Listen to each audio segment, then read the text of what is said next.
할렐루야. 오늘도 말씀을 사모하는 우리 성도님들 위해 하나님의 은혜가 충만하기를 기도합니다. 오늘의 성경 통독은 고린도전서 11장에서 13장까지의 말씀입니다.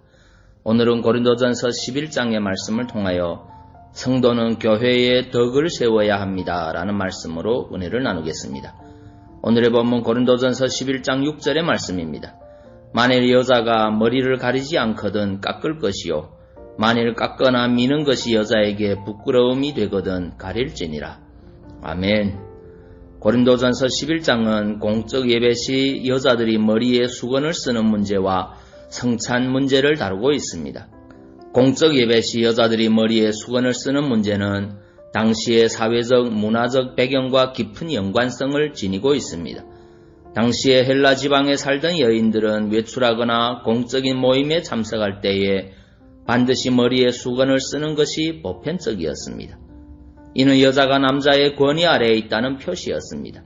물론 이러한 관습에는 당시 남성 우월주의 사상이 다분히 내포되어 있었습니다. 그런데 고린도 교회의 성도들 중에서 일부 여성들이 교회의 공적 집회에 참석하면서 머리 수건을 벗어버리는 일이 발생하였습니다. 물론 이는 그리스도인은 자유하다는 사상에 근거하여 더 이상 전통적 관습에 속박당하지 않겠다는 의도를 지니고 있었습니다.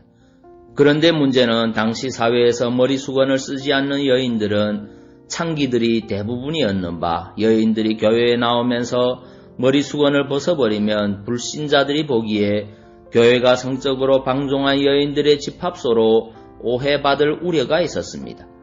더구나 머리 수건을 쓰지 않는 여성들 중에는 창조의 원리를 무시하고 남성들보다 우월한 위치에 서려고 무리한 행동을 하는 경우도 없지 않았으며 결국 교회는 무질서하게 되었습니다. 이에 바울은 창조의 질서와 인간의 자연적 본성을 설명하면서 교회의 공적 집회에 참석하는 여인들이 머리에 수건을 쓰는 것이 옳다고 교훈하고 있는 것입니다. 즉 바울은 사회적 관습이 복음에 배치되지 않는 이상 덕을 위해 그것을 지키도록 촉구한 것입니다. 그렇습니다. 성도는 모든 것에서 자유롭다고 해서 방종해서는 안 됩니다. 오직 덕을 세우기에 힘써야 합니다. 그렇다고 오늘날에도 수건을 꼭 써야 할 필요는 없습니다.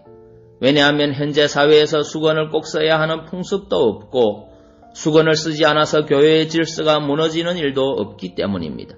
오히려 수건을 쓰므로 사회로부터 격리되기 쉽기 때문에 벗는 것이 복음을 위해 훨씬 덕이 된다고 하겠습니다. 성도 여러분, 우리는 세상에 동화되어서는 안 되지만 또한 세상을 배척해서도 안 됩니다. 특정한 사회의 관습이 성경적 가치관과 삶의 방식에 배치되지 않는다면 그 관습을 타파해야 할 하등의 이유도 없습니다. 오히려 성실히 그 관습을 지켜 행하는 것이 그 사회에 믿지 않는 구성원들로부터 호감을 얻을 수 있는 지혜로운 자세입니다.